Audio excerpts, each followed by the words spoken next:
ఇంకొక మాట చెబుతున్నాడు. అనేక రకాల భోగాలు, సుఖాలు, పదవులు మనం ఆశిస్తూ ఉంటాం కదా, వాటి గురించి చెబుతున్నాడు ఇక్కడ. మనం ముఖ్యంగా మానవులు మాయలో పడేది 3 విషయాలండి. ఒకటి స్త్రీ పురుష సంగమం, కామవాంఛ. రెండోది పదవి. మూడోది కోపం. మనం లొంగిపోయేది ఎక్కువ కోపం. అందుకే ఆ 3 చెప్పాడు. ఈ 3ంటికి అంతూ దరి లేదు. ఆలోచించండి. అమర స్త్రీల రమించినంజడదు మోహం బంతయున్, బ్రహ్మపట్టము సిద్ధించిన ఆశ తీరదు, నిరూఢ క్రోధము ఎల్లలోకములన్ మృంగిన మానదు, ఇందుగల సౌఖ్యం వల్ల నీ సేవ చేసి మహాపాతక వారి రాశి గడతున్ శ్రీకాళహస్తీశ్వరా. కొంతమంది కామవాంఛలతో తపించిపోతూ ఉంటారు. ఇక పెళ్ళైనా సరే ఈ వ్యసనం మానడు. ఇల్లాలు చచ్చినట్టు భరిస్తూ ఉంటుంది ఈ బాధ అంతా. మా ఆయన అంతేనండి, మా ఆయన అంతేనండి. అటువంటి వాళ్ళ కోసం చెబుతున్నా నేను. ఈ స్త్రీ కాదు, ఆ స్త్రీ కాదండి, దేవతా స్త్రీలు దిగి వచ్చినా ఈ సౌఖ్యానికి అంతు లేదు. రంభ దిగి వచ్చిందనుకోండి మన కోరిక తీర్చడానికి. ఆవిడ వెళ్ళిపోయిన తర్వాత ఏమనుకుంటామంటే, రంభ సరే కానీ ఊర్వశి సెపరేట్ అంటాడు వీడిక్కడ. ఇంకా తీరదు ఇది. దానికి మీకు విశ్వామిత్రుడే ఉదాహరణ. మా గోత్రం విశ్వామిత్ర గోత్రం. అయినా మహామనీషి గురించి నేను చెప్పాల్సిందే కదా. మంచి చెడ్డే. 10 ఏళ్ళు తపస్సు చేశాడు మహానుభావుడు. 10 ఏళ్ళు ఒంటికాల మీద నిలబడి తపస్సు చేశారండి. మేనక వచ్చింది, తలుపేశాడు. 10 ఏళ్ళు దీలే. ఏమనాలి ఇన్ని? ఇలాగే ఉంటుంది మన ప్రవృత్తి. విశ్వామిత్రుడు లొంగిపోయాడు, మనం లొంగమండి. ఆ వ్యామోహం అటువంటిది, అంతే. చూడగానే అలా పడిపోతుంది. అందుకే దాన్ని నిగ్రహించుకునే విధానం ఏమిటంటే, గుడి దగ్గర రావి చెట్టు ఉంటుంది, మీరు గమనించండి. రావి చెట్టు గింజలు తినడం కోసం కాకులు వస్తాయి. కాకులు ఆ గింజలు ఒట్టిన తినలేవు కదా, గోడ మీద పెట్టుకుని తింటాయి, ప్రహారీ గోడ మీద. తిన్నప్పుడు తినే గింజలు తక్కువ, చెల్లా చెదరయ్యేవి ఎక్కువ. అనుకోకుండా గింజలు, రావి గింజలు చెల్లా చెదరై బేట్లో పడతాయి. గోడకు బేట్లు ఉంటాయిగా, ప్రహారీ గోడకు బేట్లు ఉంటాయి, అందులో పడతాయి. ఆ తర్వాత ఎప్పుడో 15 రోజులకు వాన కురుస్తుంది. ఆ నీటి పొట్లు కొన్న బేట్లో పడ్డాయి. అవి ఆ రావి గింజలు అందుకున్నాయి. అక్కడి నుంచి రావి మొక్క మొదలైంది. వైజయంతి విలాసంలో సారంగు తమ్మయ్య అనే మహానుభావుడు చెబుతాడు, మనిషిలో కామవాంఛ ఇలా బయలుదేరుతుంది. ఆ రావి గింజలు అక్కడ పడినప్పుడే కాకిని తరిమేస్తే అక్కడి నుంచి ఆ గింజలు అక్కడ పడేవి కాదు. గింజలు పడినా చెల్లా చెదురు కాకుండా దులిపేసి ఉంటే బీటలోకి వెళ్ళేవి కాదు. బీటలోకి వెళ్ళినా వాన కురవకుండా దాని మీద ఏదైనా ఇసుకో మట్టో కప్పేస్తే వాన కురిసేది కాదు. ఇవన్నీ ఏ జాగ్రత్త మనం తీసుకోకపోవడం వల్ల కాకి తనకి తెలియకుండానే వాలింది, రావి పళ్ళు తింది. అనుకోకుండానే గింజలు అక్కడ పడ్డాయి. గాలికి ఏవో చల్లా చెదరయ్యాయి. అవేవో అనుకోకుండా గాలికి బేటలో పడ్డాయి. అనుకోకుండా వాన కురిసింది. వానకు అవన్నీ మొలకెత్తి చివరికి ఆ రావి మొక్క ఏమైంది, గోడ చీల్చేసింది. మీరు గమనించండి. చిన్న విత్తనం అండి, చిన్న గింజ ఎంత పని చేసింది.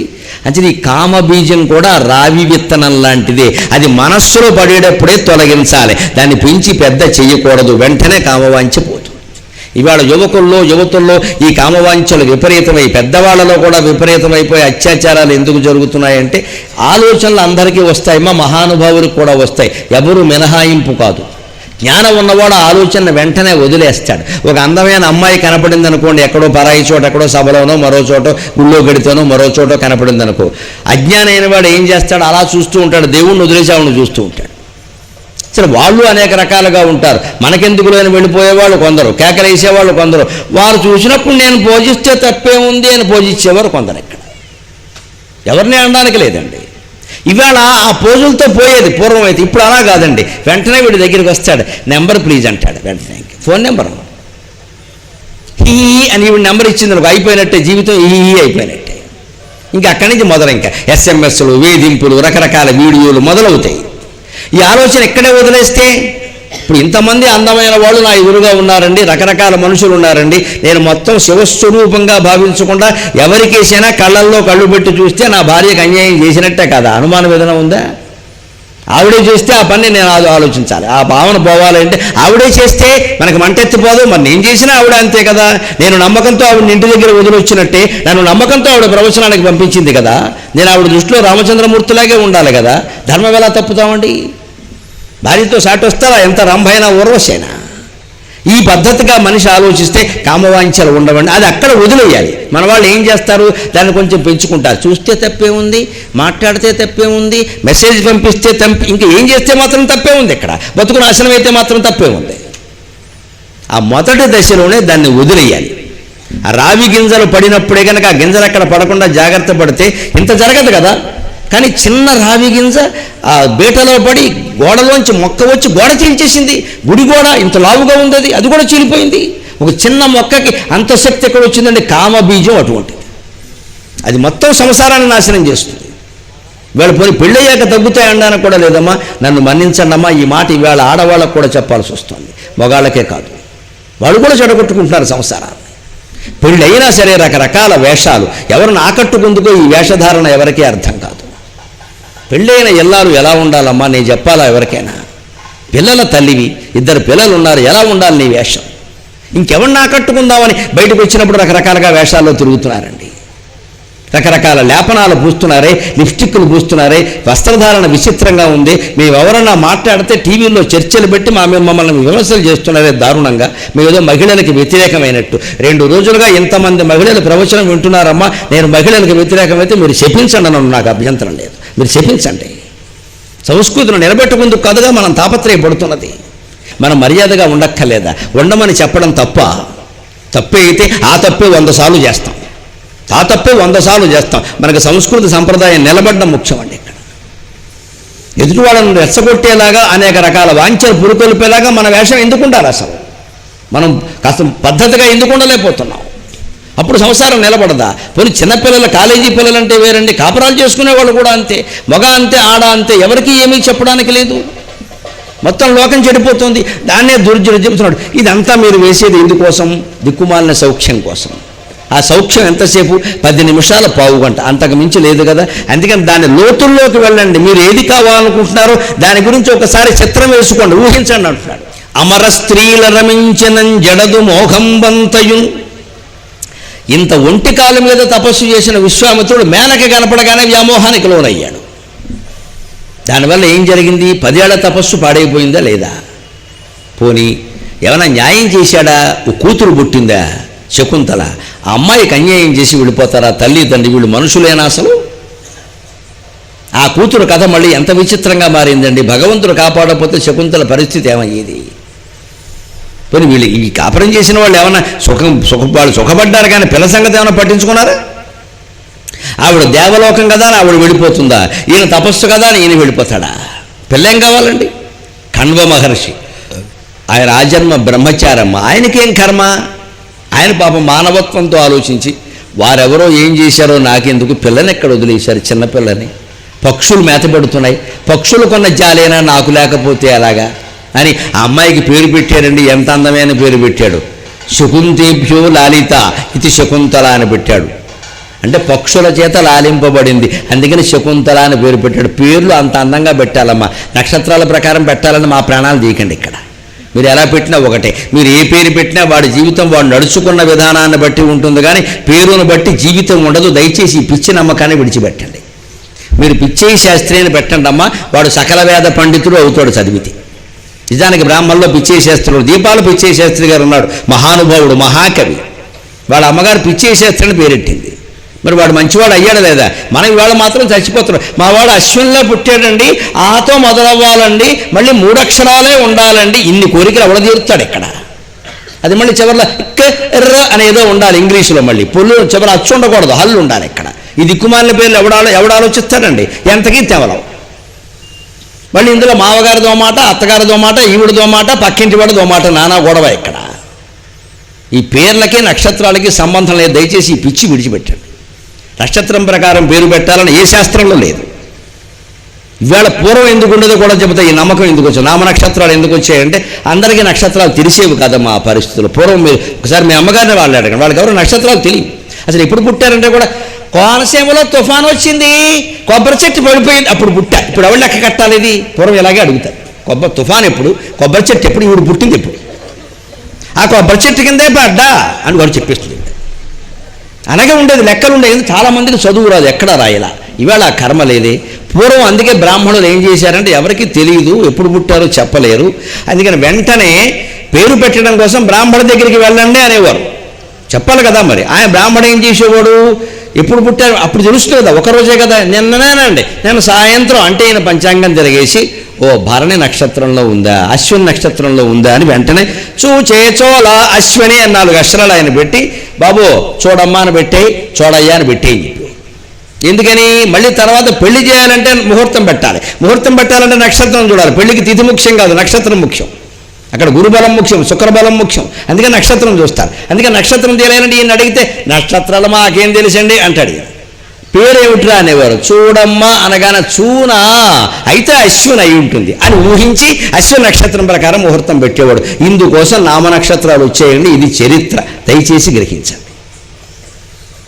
అంతేగాని ఇవాళ మనకు హాయిగా జాతకాలు ఉన్నాయి, అందరికీ తెలుసు. ప్రతి దినపత్రిక వాళ్ళు రోజు గ్రహ బలం రాస్తున్నారు. ఇక్కడ ఏ నక్షత్రం ఉందో అందరం చూస్తూనే ఉన్నాం. పైగా పుట్టగానే అందరూ జాతక చక్రం రాయిస్తూనే ఉన్నాం, నక్షత్రం సహా. ఆ కాగితాలు జాగ్రత్త పెట్టుకుంటున్నాం. ల్యాప్టాప్లో పెట్టాం, టాప్ లేపులో పెట్టాం. ఇప్పుడు ఎందుకు పని లేక నామనక్షత్రాలు బుర్రపాడైపోవడం తప్పితే ఏ కాలంలో పుట్టింది ఆచారం, ఎందుకు చేశారు, ఇప్పుడు మనం చెయ్యాలా అక్కర్లేదా ఆలోచించకపోతే విచక్షణ ఉండదా అండి మనుషులకి. ఇక అక్కడి నుంచి ఆతో రావాలి, 3 అక్షరాలు ఉండాలి, చివరి పొల్లు ఉండాలి. చస్తున్నారు పేర్లు పెట్టలేక. ఈ పిచ్చి వదిలేసి మనకి ఇష్టమైనటువంటి పేరు పెట్టుకోవచ్చు. శకుంతల ఎంత అందమైన పేరు పెట్టాడు ఆయన. ఆవిడ చరిత్ర ఎలా ఉందండి, ఆవిడకి ఏమైనా అన్యాయం జరిగిందా, జరిగిన అన్యాయాన్ని ధైర్యంగా ఎదుర్కొందా లేదా? పేరును బట్టి జీవితం ఉండదు, గమనించండి. మీరు ఎంత గొప్పవాడు, మహారాజరాజా నువ్వు పేరెట్టినా వాడు ముష్టివాడు కావచ్చు, అభ్యంతరం వెళ్ళా. వీళ్ళు ముష్టి ప్రసాద్ అని పేరు పెట్టినా కూడా వాడు ముష్టి యుద్ధంలో గొప్పవాడే, మైక్ టైసన్ లాగా కోట్లు సంపాదించవచ్చు. నీ పేరుకి వాడి జీవితానికి సంబంధం లేదు. ఈ పిచ్చి నమ్మకం విడిచిపెట్ట. అందుకని అంత భోగాన్ని అనుభవించిన విశ్వామిత్రుడు చివరిలో దెబ్బతిన్నాడా లేదా? అందుకని అంతకంటే భోగాలు మనకుంటాయి. అలాగే బ్రహ్మపట్టము సిద్ధించిన ఆశ తీరదు. వీరందరికీ దుర్జుడు చెబుతున్న సమాధానం ఏమిటంటే బ్రహ్మపట్టము సిద్ధించిన ఆశ తీరదు. స్థానిక ఎన్నికల్లో నెగ్గడం, ఎంపీటీసీ, జడ్పీటీసీ, ఎమ్మెల్యే, రాజ్యసభ సభ్యత్వం కాదయ్యా. బ్రహ్మలోకంలో బ్రహ్మదేవుణ్ణి తీసేసి ఆ పదవి నీకు ఇచ్చినా సరే నీకు సంతృప్తి కలగదు. అప్పుడు ఏమంటాడో తెలిసే ఈ పెద్ద మనిషి, బ్రహ్మదేవుడు తండ్రి విష్ణువుడు కదండి, అదేమైనా ఇస్తారేమో చూడండి అంటాడు. ఇంకా వైకుంఠం ఉందిగా, మరి ఆ వైకుంఠంలో పదవి కూడా ఇచ్చామనుకో అసలు అంతటికీ మూలం అమ్మవార్త కదండి. మణిద్వీపంలో ఉంటుంది శ్రీమాత, శ్రీ మహారాజ్ఞి, అది ఎవరైనా ఖాళీగా ఉందేమో చూడమంటాడు. ఆ పదవికి ఎన్నికలు జరగవు మరి. అంటే అర్థం ఉండదు ఇంకా. అంటే బ్రహ్మ పదవి వచ్చినా సరే నీ ఆశ తీరదు. ఇంకో మాట, కోపం ఉంటుందండి చాలామందికి. ఇవాళ అనేక ఘోరాలు, నేరాలు జరగడానికి మన కోపం కారణం. నిరూఢ క్రోధము ఎల్లలోకములన్ మృంగిన మానదు. భయంకరమైన కోపం ఎలాంటిది అంటే ఒక మనిషిని చంపడంతో పోదది, ఒక కుటుంబానికి అపకారం చేయడంతో పోదు. ఫ్యాక్షనిస్ట్ ముఠాలంటారు చూడండి, 3 సినిమాలు వచ్చాయి వాటి మీద. పోతుందా? తరతరాలు తరతరాలు తరతరాలు నరుక్కోవడమేనండి. ఏమిటా పిచ్చి పిల్లలకు కూడా నేర్పేసి బాగా. ఆ కోపాన్ని ముందే మనం తగ్గించుకోవాలి. అవసరమైనంత వరకు వాళ్ళ గుణపాఠం చెప్పడం తప్పు లేదు, కానీ హత్యల జోలికి పోకూడదు. ఒకవేళ ఏదో జరిగింది కర్మకాలి, అంతటితో వదిలేయాలి. ఆ మనిషి చనిపోవడంతో ఆ కోపం వదిలేయాలి. మళ్ళీ వాళ్ళ పిల్లాడు వచ్చి వీళ్ళని చంపి, వీళ్ళ పిల్లాడు వచ్చి వాళ్ళని చంపి, కుటుంబాల మధ్యలో కక్షలు పెరిగిపోతే. అందుకని నిరూఢ క్రోధము ఎల్లలోకములను మృంగిన మారదు. ఈ కామాన్ని, క్రోధాన్ని, పదవి, లోభాన్ని, ఈ 3ంటిని విడిచిపెడితే మోక్ష ద్వారాలు మనకు తెలుసుకున్నట్టే భగవద్గీతలో కృష్ణుడు చెబుతాడు. దాంతో మనం సెలవు తీసుకుందాం. త్రివిధం నరకస్యేదం ద్వారం నాశనమాత్మనక కామ క్రోధశ్చ లోభశ్చ తస్మాదేతత్రయం చేత్ అంటాడు భగవద్గీతలో. నా మనిషిని నరకద్వారానికి తీసుకెళ్ళి వదిలేసేవి 3 ఉన్నాయి, కామం, క్రోధం, లోభం. సరిగ్గా ఆ 3 దుర్జుడు చెప్పాడు ఇక్కడ. అమర స్త్రీలను రమించినా కూడా నీ కామవాంఛ తీరదు, లోకంలో అందరినీ చంపేసినా నీ కోపం తగ్గదు, బ్రహ్మపదవి వచ్చినా సరే నీ స్వార్థం, లోభం పోదు. వీటిని వదిలేసుకుని నాకు అక్కర్లేదు అని భగవత్ సేవ చేసుకోవడం, నిరంతరం మనసులో నమశివాయ అనుకుంటూ ఉండడం ఒక్కటే జపమయ్యా అన్నాడు. ఆ జపమే మనం చేద్దాం ఖచ్చితంగా. ఆ జపం నిరంతరం చెయ్యాలి. ఇందాక మనం మొదటి పద్యాల్లో చెప్పుకున్నట్టుగానే కష్టాలు వచ్చినా సరే, సుఖాలు వచ్చినా సరే వదలకుండా చెయ్యాలి. అప్పుడు భగవంతుడు మనని ఖచ్చితంగా కాపాడుతాడు. ఎప్పుడు చేయాలి? ఆ ఒక్క మాట చెప్పుకుని వదిలేద్దాం. నిన్న దాశరథి శతకంలో చెప్పాం, ముసలితనం వచ్చాక, మంచం మీద పడ్డాక, బంధువులు వచ్చాక జపం చేసినా ఒకటే, మానేసినా ఒకటే. ఇంక చెయ్యలేవు. అప్పుడు ఎప్పుడు చేయాలి తెలుసా? దంతంబుల్ పడనప్పుడే, తనువునం దారూఢి ఉన్నప్పుడే, కాంతాసంఘము రోయనప్పుడే, కురులు వెల్వెల్లగానప్పుడే, వింతల్ మేన చెరింపనప్పుడే, కురులు వెల్వెల్లగానప్పుడే, దంతంబుల్ పడనప్పుడే, తనువునందారూఢియున్నప్పుడే కాంతాసంఘము రోజనప్పుడే జరాక్రాంతంబుగానప్పుడే వింతల్మేన చెరింపనప్పుడే కురులు వెల్వెల్లగానప్పుడే చింతింపన్వల నీపదాంబుజములన్ శ్రీకాళహస్తీశ్వర. భగవత్ సేవ ఎప్పుడు మొదలెట్టాలంటే దంతంబులు పడనప్పుడే, పళ్ళు ఊడిపోకుండా ఉన్నప్పుడే మొదలుపెట్టాలి. పళ్ళన్నీ రాలిపోతే శివ అన్నాం, శివ శివ అంటాడు వీడు. ఇక్కడ చాలామంది భగవద్నామస్మరణ, రామకోటి రాయడం ఇవన్నీ 70 ఏళ్ల తర్వాత మొదలు పెడతారు. రామకోటి 70 ఏళ్ళకి పర్వాలా, అప్పుడే మొదలు పెట్టచ్చు. ఎందుకో తెలుసా? రామకోటి ఎవరికి చెప్పారంటే 70 ఏళ్ల వాళ్ళకే చెప్పారు. ముఖ్యంగా అత్తమామలు 70 ఏళ్ళకి రామకోటి మొదలు పెడితే కొడుకు కోళ్ళు సుఖంగా ఉంటారు, వాళ్ళ జోలికి వెళ్ళకుండా. అందుకోసం పెట్టారు. ఇది అయ్యేలాగా వీళ్ళు పైకి వెళ్ళిపోతారు, గొడవలేదు.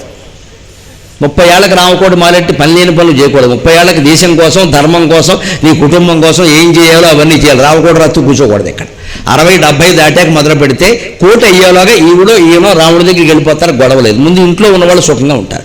ఈ పని ఈవిడికి లేదనుకోండి, అన్నింటిలో వేలెడుతూ ఉంటుంది వచ్చి ఇక్కడ. అందుకని ఓ పుస్తకం ఆవిడకి బారేస్తే కోడళ్ళందరూ అత్తగారులకి, మామగారులకి రామకోట పుస్తకాలు కొన్ని బహుమతి ఇచ్చేయండి, గొడవలేదు. అంటే అర్థం మా జోలికి రావద్దు, మీరు రాసుకుంటే రాసిన పుణ్యం కూడా వస్తుంది అనవసరంగా. ఇంక ఊరికే నగల గురించి, బట్టల గురించి, పెత్తనాల గురించి, విజయపురాలతో తగాదా దేనికమ్మా ఇదంతా పెంటా పెంచుకోవడం. 70 ఏళ్ళు వచ్చే రేపో ఎల్లుండో పోతాం. ఇప్పుడు కూడా రామకోటి రాయిపోతే ఎప్పుడు రాస్తావు? అందుకే అప్పుడు చేయాలి.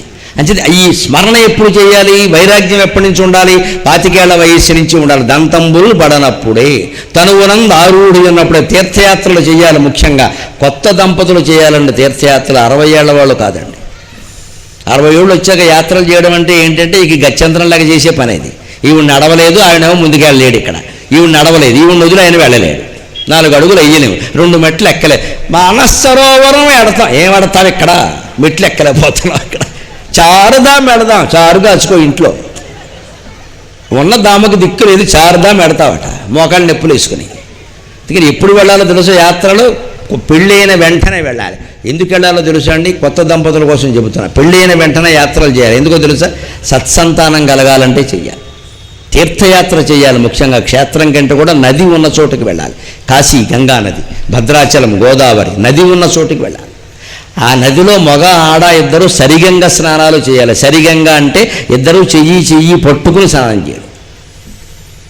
అప్పుడు మగవాళ్ళు, ఆడవాళ్ళు ఎలా ఉన్నా మగవాళ్ళు ఖచ్చితంగా ఆ నీరు కనీసం 3 పురుషుల్ని సేవించాలి. 3 పురుషులు సేవిస్తే వచ్చే గొప్ప సౌఖ్యం శాస్త్రాల్లో ఉన్న రహస్యం చెబుతున్నా, అందరూ పాటించండి. యువకులు ప్రధానంగా మంచి సంతానం కలుగుతారు.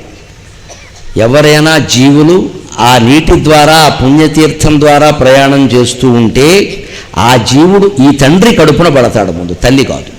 పుట్టబోయే జీవుడు ఎప్పుడు ఆడైనా మొగైనా తండ్రి కడుపులో పడతాడు, తల్లి కాదండి. తండ్రి నెత్తి మీద తిరుగుతూ ఉంటాడట 3 నెలల బట్టి.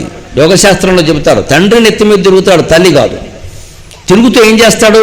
వీడు ఎప్పుడు నీళ్లు తాగితే అప్పుడు ఆ నీటితో ప్రవహిద్దామని చూస్తాడు. జీవుడు నీటి ద్వారా ప్రవహిస్తాడు. అందుకే ఎవరన్నా పోయినప్పుడు నీళ్లకి మైల, వస్తువులకు మైలు ఉండదు, నీళ్లకే మైల. వారు ముట్టుకున్న నీళ్లు మనం ముట్టుకోకూడదు. బట్టలకు కూడా ఉంటుంది, అంటే వైరస్ అనేది దాని ద్వారా ప్రసరిస్తుంది. అందుకని బట్టలు, నీళ్లు.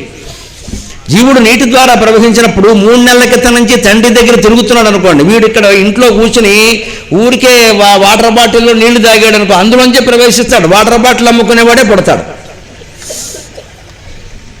అంతకంటే గొప్ప శరీరాన్ని నువ్వు ఇయ్యలేకపోయావు వాడికి. తల్లి వై ఉండి తండ్రి వై ఉండి ఏం చేస్తాం? కర్మ. అదే కాశీ వెళ్ళావనుకో, రామేశ్వరం వెళ్ళావనుకో, భద్రాచలం వెళ్ళావనుకో, కనీసం అక్కడ గోదావరిలో మునిగావనుకో, ఆ నీరు తాగావనుకో, పరమ పవిత్రమైన పుణ్యతీర్థం దాగినటువంటి జీవుడు ఆ శరీరంతో పుడతాడమ్మా. వాడు ప్రహ్లాదుడు అవుతాడు ఖచ్చితంగా, సందేహించక్క. తీర్థానికి అంత ప్రభావం ఉంది. యాత్రలు చేయవలసింది వాళ్ళు వయస్సు ఉడిగిపోయిన వాళ్ళు కాదు. అందుకోసం అక్కడ ఎందుకంటే ఆ తీర్థంలో ఉంటాడు జీవుడు ఖచ్చితంగా. జీవుడు ఎప్పుడు నీటి ద్వారా ప్రయాణం చేస్తాడు. అందుకే మీరు 10 రోజులు జరిగిన తర్వాత గమనించండి, అస్థిగిరి ఎక్కడ కలుపుతున్నాం? ఆ జీవి ఎక్కడ పుట్టాడో ఆ నదిలో కలుపుతున్నాం పట్టుకెళ్ళి. ఎందుకని? ఇక రుణం తీరిపోయింది నాన్న, వెళ్ళిపో అంటే ఆ నీటిలో ప్రయాణం చేసి వెళ్ళిపోతాడు. గట్టు మీద వదిలేస్తే కుదరదు, దెయ్యాలు అవుతాయి. నీటిలో కలపాలి ఖచ్చితంగా. అందుకని సమయం వచ్చింది కాబట్టి చెబుతున్నా. కలపమనేసరికి ఏం చేస్తారంటే ఓవరాక్షన్ బాగా అలవాటు మనకి. 2 ఎముకలు కలపాలి, ఎముక మొక్కలు. అబ్బే మొత్తం కాల్చిన బూడిదంతా తీసుకెళ్ళి నదిలో కలుపుతున్నారండి బాబు. బాగా ఓవరాక్షన్ పెరిగిపోయింది. నదులు పాడైపోతున్నాయి మొత్తం. చాలామంది చెప్పారు నాకు ఇది. నదులు పాడైపోతున్నాయి, అలా ఎప్పుడు చేయకూడదు. పవిత్రం అంటే మొత్తం పవిత్రమా? ఇక్కడ అవి అపవిత్రం అవుతుంది. 2 ఎముకలు, 2 అంటే 2 తీసుకోవాలి, 3 తీయకూడదు. పెద్ద కొడుకు వెళ్ళి 2వ రోజు కర్మకాండ దహన క్రియలు అయిపోయాక సంచయనం దగ్గరికి వెళ్ళి తండ్రికి సంబంధించి 2 ఎముకలు తీసుకొచ్చి ఆ గోదావరికి తీసుకెళ్లే వరకు ఓ పిడతలో పెట్టి ఇంట్లో పెడతారు. దారపాత్ర కింద పెట్టి దాని మీద దార పోస్తారు. ఎందుకంటే ఆ జీవితాన్ని అంటిపెట్టుకుని ఉన్నాడు. ఒక ప్రాణం ఉంది అక్కడ, 10 రోజుల పాటు ఒక ప్రాణం ఉంటుంది. ప్రేత ఉందంటే దాహం దాహం దాహం అని ఏడుస్తాడు. అందుకని ఆ పైన కింద పెడతారు. దాని నుంచి ఒక గుడ్డ ముక్క వేలాడదీస్తారు గుడ్డ పీలకి, దాని ద్వారా నీరు పోస్తారు. ఆ ఎముకల మీద ఆ నీరు పడుతూ ఉండాలి. పడుతూ ఉంటే వాడికి దాహశాంతి అవుతుంది. పట్టకపోతే ఏం జరుగుతుంది తెలుసా? అక్కడికి ఎవడో మనవడో ముని మనవడో ఆ గదిలోకి వచ్చాడు, వాడిని పట్టుకుంటాడు. వాడికి బిందె నీళ్లు తాగేస్తాడు. ఎందుకంటే ఈ తాతగారు పట్టుకున్నాడు వాడిని. ఈ పిల్లలకి ఎవరికి ఏమీ రాకుండా ఉండాలి అంటే ఖచ్చితంగా ఆ ఎముకల్ని ఇంట్లో గోదావరిలో పట్టుకెళ్లే వరకు అక్కడ పెట్టి పైన దారపాత్ర పెట్టాలి. వీరైనంత త్వరగా 3వ రోజు కానీ 5వ రోజు కానీ 9వ రోజు కానీ ఏదో లెక్క ఉంది దానికి. ఆ రోజుల్లో పట్టుకెళ్ళి అక్కడ గోదావరి ఆయన ఏ నది ఆధారంగా బతికాడో అక్కడ కలిపేయాలి వెంటనే. ఇదంతా ఎందుకు చెబుతారంటే జీవుడు నీటి ద్వారా ప్రయాణం చేస్తాడు. అందుకని కొత్త దంపతులు తీర్థయాత్ర చేస్తే సత్సంతానం, సీతారాముల వంటి సంతానం కలిగే అవకాశం బాగా ఉంది వారికి. అందుకని అటువంటి సందర్భంలో చేయాలి. అందుకే తనువునందారూఢి ఉన్నప్పుడే, కాంతా సంఘము రోజనప్పుడే. బయటికి వెళ్ళామనుకోండి, ఎవరన్నా చూసిన వాళ్ళు ఏమిటో అప్పుడే ముసలాడైపోయాడు 30 ఏళ్లకే అని అంటున్నారు అంటే అర్థం మనం ఇంటికి వెళ్ళి రంగు వేసుకోకూడదు. మొగాళ్ళ కోసం చెబుతున్నా. 60 ఏళ్ల వాడు కనపడినా సరే ఇవాళ రంగు వేసేస్తున్నాడు పనిగట్టుకుని. ఇక్కడ ఎందుకోసమో తెలియదు. ఇంకా ఎవరు నాకట్టుకోవాలా ఈ రంగుతోటి? పైగా ఈ రంగు వేసిన కొద్దీ బుర్రపాడైపోతుంది. ఎందుకయ్యా అంటే అందరూ అప్పుడే ముసలాడు అయిపోయావంటే నష్టమేమిటా? యువకుణ్ణి అని చెప్పడానికి ఎంత గర్విస్తాడో, వృద్ధుణ్ణి అని చెప్పడానికి అంతే గర్వించాలి. అదే తత్వం అంటే అర్థం. As it is, accept as it is. ఉన్నది ఉన్నట్టుగా అంగీకరించవయ్యా, లేనిది ఎక్కడి నుంచి వస్తుంది? అలా అంగీకరించలేకపోవడమే మన దౌర్భాగ్యం. కాంతా సంఘము రోజనప్పుడే. ఆడాళ్ళు చూసి అప్పుడే ముసలాడైపోయాడు అనుకుంటున్నారు అంటే మనం ఏం చేయాలి అంటే మనం ముసలాడైపోయాం, ఇంకా మనం భగవద్ధ్యానం చేయాలి, ఈ వాంఛలు మనకు వద్దు అనుకోవాలి. అంతేగాని యంగలూకింగ్ కోసం పిచ్చి ప్రయత్నాలు చేయకూడదు. ఇంకా జరాక్రాంతంబు కానప్పుడే, ఆ భయంకరమైన ముసలితనం రాకముందే. అంతేకాదు వింతలు మేన చరింపనప్పుడే. వింతలు చరించడం అంటే ఏమిటి? పక్షవాతాలు రావడం, మంచంలో పడిపోవడం, రకరకాల రోగాలు రావడం, ఇవన్నీ రానప్పుడే. కురులు వెల్లువెల్లగానప్పుడే, జుట్టు పూర్తిగా నెరిసిపోనప్పుడే. నెరిసిపోతుంది అంటే అర్థం ఏమిటి? మనిషికి సంకేతం వచ్చింది ఇక్కడ. జుట్టు నెరిసింది, ఇంకా ఊరికే రంగయిక చాలు, వేసింది చాలు, ఇక భగవద్ధ్యానం చేయి. శరీరంలో ధాతువులు నశిస్తున్నాయి, అందుకే జుట్టుకి నలుపు రంగు లేదు, తెలుపు రంగు వచ్చేసింది. ఇంకా ఊరికే వాటిని పోషిద్దామని చూడక అంతిమంగా ఏది అందుకోవాలో అది అందుకో. చింతింపన్వల నీ పదాంబుజములను శ్రీకాళహస్తీశ్వర. అంచేత యవ్వనంలోనే భగవద్ధ్యానం మొదలు పెట్టాలి. అది చివరి క్షణం వరకు చేస్తూనే ఉండాలి. ముఖ్యంగా ఈ కొనసాగించి చివరి క్షణంలో గనక ఎవరైతే నమశివాయ నమశివాయ నమశివాయ అంటారో ఖచ్చితంగా శివలోకమవాప్నోతి, కైలాసంలో ఉంటారు. ఖచ్చితంగా సమస్త సౌఖ్యాలు అనుభవిస్తారు. అటువంటి సుఖ పరంపరలు మీకు పార్వతీ రామలింగేశ్వరులు కలిగించాలి అని ఆశిస్తూ ఆశీర్వదిస్తూ సెలవు.